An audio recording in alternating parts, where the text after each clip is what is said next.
Joining us now for World Brief and the review of some of the headlines of today's newspapers from around the world is Adefemi Akinsanya. Good morning, Adefemi. Good morning, Dr. Ruben. I'm fine, thank you. Good morning, Bimbai. And good morning, Fine. I'm all right, thank you for asking. Let me tell you what's happening around the world now. Australia has become the latest country to announce its intention to officially recognize Palestine as a state at the United Nations General Assembly next month. Now, Prime Minister Anthony Albanese said the recognition depends on Palestine committing to exclude Hamas from any involvement, hold elections and demilitarize and abolish a system of payments made to families of prisoners among a list of their reforms. Currently, nearly 150 of the 193 members of the United Nations have recognized Palestinian statehood. They're mostly in Africa and Asia, but we're seeing this shift as the Israel-Hamas war worsens. Now, it is believed that New Zealand will likely follow suit, joining France, United Kingdom, Canada, and now Australia in recognizing Palestinian statehood in September. Now, if New Zealand does so, it would mean 4 of the 5 countries, known as the Five Eyes of Intelligence Sharing Network, would further isolate the United States in its support of Israel on the issue on how best to bring peace to the Middle East. Now, as expected, the move has been met with praise from Palestine and condemnation from Israel. Now, as the plight of the Palestinian people continues to gain momentum across the world, entertainers are lending their voice to the conflict. That's as all 4 members of the Irish rock band U2 issued statements clarifying their position. Now, we are not experts in the politics of the region, but we want our audience to know where we stand. That is what the band said in a joint introduction to their individual statements. Now, lead singer Bono, who is the most politically active member, released the longest of the 4 statements, some 1,250 words, in which he explained that he felt compelled to speak out about the Nova Festival massacre on October 7th, an event which he described as evil and which occurred while U2 was performing on stage at the Sphere in Las Vegas. Now, Bono harshly criticized Hamas and its late leader Yahya Sinwar, but he devoted much of his criticism on the Israeli government and Prime Minister Benjamin Netanyahu in particular, and he was at pains to separate the country's political leaders from its people. He went on to say, "We know Hamas is using starvation as a weapon in the war, but now so too is Israel, and I feel revulsion for the moral failure." Those were Bono's words. And finally, there has been outrage in Gambia following the death of a 1-month-old baby girl who was the victim of female genital mutilation. Now, the baby was rushed to hospital in the capital Banjul for excessive bleeding, but was pronounced dead on arrival. 2 women had been reportedly arrested for their involvement in the baby's death. Now, with 73% of women and girls aged between 15 to 49 having had the procedure, the Gambia is among the top 10 countries for the highest rates of female genital mutilation. Now, just last week, Gambia's parliament rejected a bill that would have ended the ban on FGM, a move which was commended by UNICEF, the World Health Organization, and the UN's Women's Fund. But the death of this 1-month-old baby is an example of how much work there is still to do. Now, for the record, Nigeria has the highest rates of female genital mutilation in the world. That's despite the practice being banned in the country since 2015 by then President Goodluck Jonathan. Those are your stories. I'd love to hear your thoughts before we move on to the papers. Okay, so a couple of things. Like I did yesterday, once again, I condemn Israel for the killing of those journalists, which is a very sad one. And it is obvious that it's a systematic attack in a bid not to be able to allow people tell the story of what is happening. So Israel creates something called a media black hole in that area. And the few people define the media black hole, they're constantly killed. Secondly, Australia, I don't think it's right for the Western nations because I think it's complicity. If we could generally condemn what Hitler did against the Jewish people, what happened in Auschwitz, and we had the Nuremberg trials of some sort then. No, we had the Nuremberg trials, and we know how we treated the Nazis then. Anyway, they have evolved again in groups called the neo-Nazi group, which are very far-right and right-wing group today. And the world collectively condemned evil. Why can't we go ahead and say we will call for a Palestinian state without preconditions? And that's why I'm not happy about what the West is doing. Yeah, kudos to Australia, like kudos to a couple of other countries. but it should be without preconditions. And the reason why Israel is targeting journalists, it's very, very important we should say it. Because journalists help carry a narrative. You can never see Israel target the likes of Sean Hannity because they support them. You can never see Israel target the likes of the Nelk boys because they support them. But those that are at variance with what they do, they target them. We all remember in the world, let's go back historically in the 30s, how the same German used the likes of Father Coughlin's radio show to propagate anti-Nazi propaganda. And how Father Coughlin's show was taken off the air and his newspaper then because of the hate he propagated. As regards what Bono said, although a lot of people are also fighting Bono and say, oh, Bono, did you come out to openly condemn the IRA when all the crisis happened? But it has to be said, you can condemn Bono all you want, but Bono stands as a strong force when that crisis happened. And I think with that happened then, he has a bona fide to speak today. Because it was Bono's famous concerts that you had two warring sides come on stage. Hume come on stage and the opposing side, and that was a path to peace before they had the Good Friday agreements. So Bono played a phenomenal role.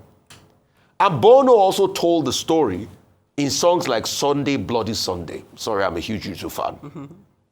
And it is with that, Bono is saying this time around that I condemn both parts. And I pretty much told the line of Bono. Can I use the word, they say hate is a strong word. Can I use the word, I abhor Hamas. So Vinbai, you say you don't like them? I don't like them either. The same people that since 2006 didn't conduct elections in the West Bank, in Gaza, that are suffering the people, using it for their own selfish gains. The likes of Yahya Sinwar and his people living heavily, making a lot of money. I can even go back in the days, how the likes of Yasser Arafat became rich from this struggle while the people suffered. So I abhor people that have used the Palestinian people for their own gain. But I also condemn Israel. Indeed. That has killed 61,000 people, that is perpetrating evil, that is cleansing the people of Gaza, that has gone ahead now to use starvation as a means of war, that has put in their own humanitarian group there because they want to prevent Hamas, but in the end, they start killing Palestinian people for free. So there's a lot of condemnation. As I said, a lot of condemnation, so we both balance it. But I must have to say, Israel has militarily degraded Hamas. You've destroyed Hamas. Isn't it time to sit on the table for peace to reign, and we look at how we can rebuild Gaza and rebuild the future? Because very soon, they will call the World Conference and sit down. And the same people that donated bombs will be the ones to put money forward to rebuild Gaza. Thank you. Go ahead. Yeah, very quickly, I thought Bono's statement was so beautifully put, because I think he was able to address issues that touching, if I may say that. Yes. They're sensitive issues to both sides. But he was, I think, a beacon of neutrality in his statement, because he was able to just objectively step back and say, listen, guys, yes, I know that there is one side who are fighting and saying that, oh, but, we are aggrieved. This is what has been done to us. Yes. And there's another side also saying, but we were aggrieved too, and this is what has been done to us. And that doesn't move us forward. One of my favorite quotes is from my mentor. He says that sometimes our response to a mistake can be a mistake too. And this is the instance, this is what I believe we're seeing now, is that, yes, when we look at the contemporary, because if we're to look at this conflict in its entirety, it's a PhD. But let's look at the contemporary inflammation of what's going on right now, which is from October 7th with Hamas, right? If you look at what Hamas did, and fine, Israel responded, but you now say, Israel, okay, you've made your point. We get it. Yes, you want to defend your people. You want the hostages to return. But is this strategy working? No, it's not. All it's doing is that it's creating more of a crisis than what existed before. So I think on both sides, I just wonder who could be the ultimate mediator in this, because it seems that there's also globally, in global politics, I think we have a leadership vacuum in that before we used to have even personalities personalities such as like your Nelson Mandelas and so forth that were icons of peace who were able to come into these situations. All these people who claim they need Nobel Peace Prizes, these are the people who are supposed to be able to come into these situations so complex and so sensitive and be able to get everybody to meet at the table and compromise, because compromise is what's going to have to happen. Just one sentence, and I know it's not worth one sentence, it's worth a lot more, but female genital mutilation is such a terrible, terrible problem. And as much as it was declared illegal by President Goodluck Jonathan, even here in Nigeria, it's still, like you reported, it's still happening widely. I have friends who went through the process. It's deeply traumatizing and damaging, and I do hope that we can extract it from our culture and the cultures of various tribes. I'm so sorry for what happened in Gambia. Okay, the statement made by the Prime Minister of Australia, Anthony Albanese, is that he believes that the two-state solution is what will restore peace in the Middle East. And that should be placed in an historical context. The Peace Commission of 1947 arrived at the same conclusion. The 1982 Arab Summit also concluded that you need to have a two-state solution. The only reason that has not happened is as follows. About 143 countries of the world recognize the declaration of the Palestinian National Committee in 1982 of a Palestinian state in the General Assembly of the United Nations. But the Palestinian Authority gained status of an observer. They could not become full members of the body because the United States said no, vetoed it. Now, what is happening in the face of the humanitarian crisis and the conflict in the Middle East between Israel and Hamas? We have more countries, particularly in the Western Zone, joining this clamor that Palestinian state should be recognized. Ditto, England, UK, Canada, now Australia, Spain, before now, New Zealand, and other countries who are saying the Palestinians have a right to exist. Now, all of them are saying at the UN General Assembly in September, they would recognize additionally the state of Palestine. But of course, you know, we have this UN Security Council, and the US has a veto power. The US, in fact, a few days ago, vetoed, any kind of sanction either against Israel or even against Russia. So this is a dilemma that we face. The undemocratic nature of the the Security Council of the United Nations. And that's why people have been asking for a reform at the level of the UN Security Council. Now, New Zealand says it will follow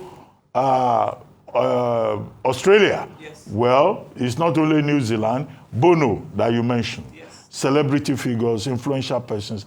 They're saying that the violation of international law and the impunity of Israel is unacceptable in a civilized world that is run, by a regime of, international consensus on law and the rule of common sense. But if you have a country like the US exercising veto powers, we will not go anywhere. But the optics will seem to look good in terms of celebrities joining, countries also joining. As for Gambia, Gambia outlawed female genital mutilation in 2015. Since then, there have been only 2 convictions, 1 imprisonment. 70 countries of the world have outlawed female genital mutilation. Under female genital mutilation, what is addressed is the femininity, is the humanity of the girl child, where it is assumed that the clitoris is a problem.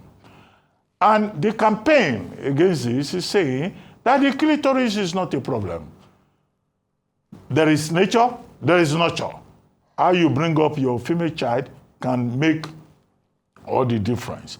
And of course, that in the literature, there are many persons who have gone abroad saying we are running away from female genital mutilation. I think what should be done is about continued advocacy continued enlightenment, whether in Gambia or in Nigeria, because we also have cases of female genital mutilation in Nigeria. Yes. Culture is supposed to grow. Culture is not an atrophied construct. Culture is dynamic. So this idea that, if a girl has a clitoris, then she's a problem, I think is an antediluvian backward mentality. Very, very much so. Very, very much so. All righty, let's move on to papers. Though this state does lead with the World Bank approving the 462 billion naira for these 1.3 million internally displaced people and others in northern Nigeria, the paper also reports on the passenger aboard the Ibom Air who attacked members of the cabin crew in a dispute over the passenger being asked to switch her phone off. Now, it is believed the passenger has been remanded in Kirikiri prison, which has triggered discourse over selective outrage and injustice and double standards when punishments are meted out. Now, Aviation Minister Festus Keyamo, while appreciating the video evidence of the incident, has also condemned the release of the video footage which shows the passenger's exposed body and says that the person responsible for releasing that portion of the footage will be sanctioned. Now, the incident on board Ibom Air flight comes barely a week after another aviation argument happened involved Fuji musician and Ijebu chieftain Wasiu Ayinde. On this week's edition of this day's legal insert, The Advocate by Onikepo Braithwaite, her article is titled Kwam 1 and the Ultimate Misbehavior. She argues that had that incident taken place at London's Heathrow Airport or Dulles in DC, the outcome for him would have resulted in his arrest. Now, the Vanguard does show screenshots of that Ibom Air passenger after she was forcibly removed from the plane with her clothing visibly torn. The Daily Independent leads with airlines condemning the Federal Airports Authority of Nigeria, FAN, over the rising attack on workers, though we have seen that the airline operators of Nigeria have placed a no-fly ban for life on the passenger Comfort Emanson for her behavior. Now, the New Telegraph takes a political turn with its headline quoting the former secretary to the government of the Federation, Babache Lawal, who has accused President Tinubu of concentrating political power within a circle of mostly Yoruba loyalists. Lawal himself was removed as SGF back in 2017 under the late former President Muhammadu Buhari and has been a critic of the Tinubu administration, but he says that his refusal to forgive the president is a matter of principle and not personal animosity. Now, staying with politics, and the Punch reports of panic in the ADC, that's the African Democratic Congress, as the Economic and Financial Crimes Commission targets key members of the coalition. For example, former Sokoto State Governor Aminu Tambuwal was interrogated by the EFCC over cash withdrawals amounting to 189 billion naira. It's believed he is in custody in Abuja, according to the Punch's article, which goes on to quote the ADC's National Publicity Secretary, who says that 3 former governors who are members of the coalition have also been invited by the EFCC. That, of course, includes former Imo State Governor Chukwuemeka Ihedioha. Now, both Tambuwal and Ihedioha are the headline story and picture on the Daily Trust, which also reports that 3 soldiers have been killed by Boko Haram as a schoolgirl is abducted in Borno. We have seen reports that troops, though, were able to neutralize 3 Boko Haram fighters, or several of them, and seize their arms. Now, the Daily Sun reports on Nigerian doctors in the diaspora calling on the National Assembly and President Tinubu to urgently set aside special contingency funds for citizens with chronic conditions and practicing medical personnel to tackle the rising ailments and this so-called slump and die epidemic happening across Nigeria. Those are your papers.